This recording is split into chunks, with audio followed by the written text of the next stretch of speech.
मुजफ्फरनगर में प्राचीन शिव मंदिर पर कब्जे की साजिश, पुजारी परिवार को बेघर करने की कोशिश। मुजफ्फरनगर के सरवट गेट उत्तरी स्थित लगभग 70 से 80 साल पुराने प्राचीन शिव मंदिर को लेकर बड़ा विवाद खड़ा हो गया है। बताया जा रहा है कि कुछ आपराधिक तत्वों ने बिना किसी चुनाव की समिति का गठन कर मंदिर पर कब्जा जमाने की कोशिश की। इस मंदिर में पिछले 60 साल से दिवंगत पुजारी का परिवार रह रहा है और वही पूजा अर्चना की जिम्मेदारी संभालता आया है, लेकिन अब असामाजिक लोग उस पुजारी परिवार को मंदिर से बेघर करने का प्रयास कर रहे हैं। मोहल्ले के लोगों और शिवसेना के जिलाध्यक्ष ने इस मामले पर प्रेस कॉन्फ्रेंस कर सख्त विरोध जताया। उनका आरोप है कि मंदिर की जमीन पर व्यापार करने की नीयत से यह साजिश रची जा रही है। बताया जा रहा है कि मंदिर के बाहर चल रही एक कबाड़ी की दुकान से जुड़े लोग ही इस तथाकथित समिति का हिस्सा हैं। स्थानीय लोगों का कहना है कि वे किसी भी कीमत पर पुजारी परिवार को मंदिर से बेघर नहीं होने देंगे और इस धार्मिक स्थल की पवित्रता से खिलवाड़ बर्दाश्त नहीं किया जाएगा। अब देखना होगा कि प्रशासन इस मामले में क्या कदम उठाता है और क्या मंदिर को कब्जे की साजिश से बचाया जा सकेगा।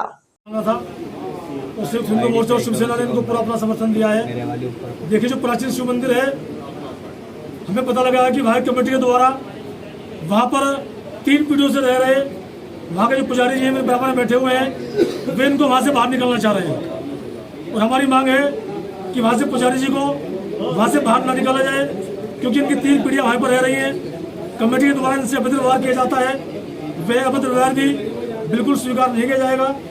और इसी मंदिर के पुजारी जी नहीं, पूरे सभी मंदिरों के जो पुजारी हैं वो हमारे लिए आदरणीय हैं और उन सभी के हितों की रक्षा के लिए हम कर संकल्प हैं।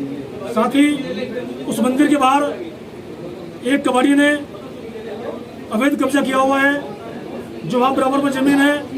हमारा अपना मानना है कि वह जमीन मंदिर की जमीन है, प्रशासन उसकी जांच करे और स्पष्ट करे, उस अवैध कब्जे को वहाँ से हटाया जाए। साथ ही एक वहाँ पर बिट्टू कबाड़ी है, मुस्लिम कबाड़ी है वो, और मुझे बड़ा अफसोस है मेरे उन हिंदू साथियों से, मेरे हिंदू भाइयों से, उनसे जो उस कमेटी के लोग हैं, उसमें कई हमारे पुराने साथी भी रहे हिंदू भाई हैं, और वे आज उस कबाड़ी के बचाव में आ रहे हैं। बड़े अफसोस की बात है। उन्हें समझना चाहिए कि एक और जहाँ माननीय योगी जी पूरे प्रदेश से अवैध कब्जेदारों को बाहर निकाल रहे हैं और वे इसमें बाधक बने हुए हैं, उनको ऐसा नहीं करना चाहिए। साथ ही मुझे ऐसा भी जानने में आया है कि उस मंदिर के प्राचीन हॉल को वे तोड़कर, जिसमें मोहल्ले के लोग अंदर अपने धार्मिक कार्य करते थे, वहाँ पर दुकान बनाने की तैयारी कर रहे हैं, जबकि प्राचीन मंदिर का कोई व्यवसायीकरण नहीं होना चाहिए, नहीं व्यवसायीकरण की ऐसी कोई आवश्यकता है।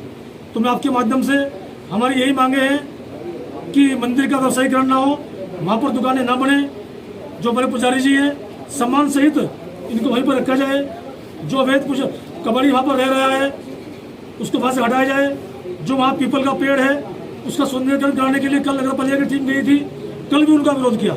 उस पीपल के पेड़ का भी सौंदर्यीकरण हो और मोहल्ले वासियों की मांग पर उस कमेटी को भंग कर वहाँ पर मोहल्ले वासियों को विश्वास में लेकर एक नई कमेटी मोहल्ले वासियों को साथ में लेकर बनाई जाए।